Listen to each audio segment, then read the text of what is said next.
కేసీఆర్ పాలన ఐఫోన్ లా ఉంటే రేవంత్ రెడ్డి పాలన చైనా ఫోన్ లా ఉందంటూ BRS MLC Kalvakuntla Kavitha counter ఇచ్చారు. ఐఫోన్ కు చైనా ఫోన్ కు ఎంత తేడా ఉంటుందో కేసీఆర్ కు రేవంత్ రెడ్డికి అంత తేడా ఉందన్నారు. మాటలు చెప్పి బీసీల ఓట్లు వేయించుకుని సీఎం రేవంత్ రెడ్డి బురుడి కొట్టారని అన్నారు. ఏ కులంలో ఎంత జనాభా ఉన్నారో లెక్కలు ఎందుకు బయటపెట్టడం లేదని ప్రశ్నించారు కవిత. ఏం జరుగుతుందో ఒకసారి ఆలోచన చేసుకుంటే అనేకమైనటువంటి హామీలు, దాదాపుగా 420 హామీలు ఇచ్చి అధికారంలోకి వచ్చినటువంటి కాంగ్రెస్ పార్టీ ఇవాళ ఎవరి కోసం ఏం చేస్తుందో ఒకసారి ఆలోచించుకోవాలి. కులగణన చేసినామని చెప్తున్నారు. సరే, తప్పు ఒప్పు 46% ఉన్నాము. నువ్వు మాట ఏమి ఇచ్చినావు? 42% మేము రిజర్వేషన్ చేస్తాను. మొన్న అసెంబ్లీ పిలిచింది. మరి పిలిచినప్పుడు డైరెక్ట్ గా 42% బిల్లు పెట్టాలి కదా. బిల్లు పెట్టకుండా మళ్ళా ఒక స్టేట్మెంట్ అన్నారు. ఓకే, కులగణన ఇంతమందికి ఇంతమంది ఉన్నారు అన్నావు. మరి కులాల వారిగా వివరాలు ఇవ్వడానికి ఈ ప్రభుత్వానికి ఎందుకు భయం అవుతున్నది? పోనీ ప్రభుత్వం ఒక ముందడుగు చేసింది, బిల్లు మీద చర్చ చేస్తుందేమో అనుకున్నాం. ఏది లేదు. ముఖ్యమంత్రి గారికి కనీసం మా మీటింగ్ ఉన్నట్టు కూడా తెలిసినట్టు మాకు అనిపిస్తలేదు.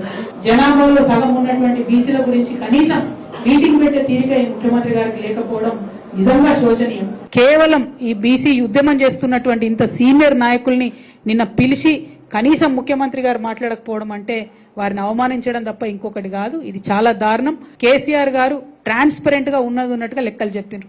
రేవంత్ రెడ్డి గారు తప్పుడు లెక్కలు చెప్తున్నారు. ఇంకో పక్క ఇచ్చినటువంటి ఏ ఒక్క మాట కూడా ఫుల్ఫిల్ చేసేటటువంటి పరిస్థితి లేదు. కేసీఆర్ గారి పాలనకు రేవంత్ రెడ్డి గారి పాలనకు ఎంత తేడా ఉందంటే, కేసీఆర్ గారి పాలన ఐఫోన్ లాగా ఉంటే రేవంత్ రెడ్డి గారి పాలన చైనా ఫోన్ లెక్క ఉన్నది. ఐఫోన్ కు చైనా ఫోన్ కి ఎంత తేడా ఉంటుందో కేసీఆర్ గారికి రేవంత్ రెడ్డి గారికి అంత తేడా ఉన్నది. అంటే సూపుకు బానే ఉంటది కానీ ఏం పనిచేయదు అన్నట్టు అటువంటి పరిస్థితి ఉన్నది. మాటలు ఇచ్చి బీసీల ఓట్లు వేయించుకొని ఇవాళ బీసీలను మోసం చేస్తున్నటువంటి కాంగ్రెస్ పార్టీని చరిత్ర క్షమించదు, బీసీలు క్షమించరు. వారికి ఎవరు లేరు, వారి పక్షాన మాట్లాడారనుకుంటున్నారేమో. మేమందరం కూడా అండగా నిలబడి ఉన్నాం. ఖచ్చితంగా బీసీలకు మీరు ప్రామిస్ చేసినటువంటి 42% ఇచ్చే వరకు కూడా తగ్గేదే లేదు. ఖచ్చితంగా ఉద్యమాన్ని ముందుకు కొనసాగిస్తాం. మరో తెలంగాణ ఉద్యమంలాగా పోరాటం చేయడానికి బీసీ బిడ్డలందరూ కూడా సిద్ధంగా ఉండాలని చెప్పి ఈ సందర్భంగా పిలుపునిస్తా ఉన్నాం. మరి రాష్ట్రంలో ఏం జరుగుతుందో ఒకసారి ఆలోచన చేసుకుంటే